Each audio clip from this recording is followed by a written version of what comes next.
Hi friends, ನಮಸ್ತೆ. ನಾನು ನಿಮ್ಮದು ತುಮಕೂರು. ನೋಡಿ, ಇದು ನಮ್ಮ ಏರಿಯಾದಲ್ಲಿ ಸಿರಾಗೇಟ್ ಅಂತ. ಇದು ತುಂಬ ಒಂಥರ ಹಳೇ ಕಾಲದ ಏರಿಯಾ ಇದ್ದಂಗಿತ್ತು. ಸಿಟಿ ಬೆಳ್ದಂಗೆ ತುಂಬ ಒಂಥರ ದೊಡ್ಡ ಸಿಟಿ ಆದಂಗೆ ಆಗ್ಬಿಟ್ಟಿದೆ. ಇಲ್ಲಿ ಸಖತ್ತು ಟ್ರಾಫಿಕ್ ಆಗುತ್ತೆ ಬೆಳಗ್ಗೆ ಟೈಮು ಮತ್ತು ಸಂಜೆ ಟೈಮಲ್ಲಿ. ಕೆಲ್ಸಕ್ಕೆ ಹೋಗೋ ಅಂಥವ್ರಿಗೆ ಮತ್ತು ಆಫೀಸ್ಗಳಿಗೆ ಹೋಗೋ ಅಂಥವ್ರಿಗೆ ಮೇಯ್ನ್ ಸಿಟಿ ಇದು, ಮತ್ತು ದೊಡ್ಡ ಮಾರ್ಕೆಟ್ ಕೂಡ ಇಲ್ಲೇ ಶಿಫ್ಟ್ ಆಗಿರೋದ್ರಿಂದ ಸಖತ್ತು ಟ್ರಾಫಿಕ್ ಆಗುತ್ತೆ. ನೋಡ್ಕೊಳ್ರಿ, ಇದೇ ನಮ್ಮ ಏರಿಯಾ, ಇದೇ ನಮ್ಮ ಸರ್ಕಲ್ಲು, ಸಿರಾಗೇಟ್ ಸರ್ಕಲ್ಲು. ಇದೇ ನಮ್ಮ ಕನಕ ವೃತ್ತ, ತುಂಬ ಹಳೇದು ವೃತ್ತ ಇದು.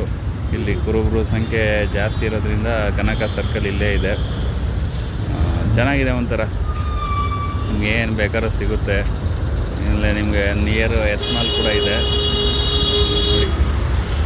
ಹೆಲ್ಮೆಟ್, ಸೀಟ್ ಬೆಲ್ಟ್ ಕಡ್ಡಾಯ, ಈ ಥರ. ಓಕೆ, ಬಾಯ್. ಸಿಗುತ್ತೆ ನಮ್ಮ ಬಾಯ್.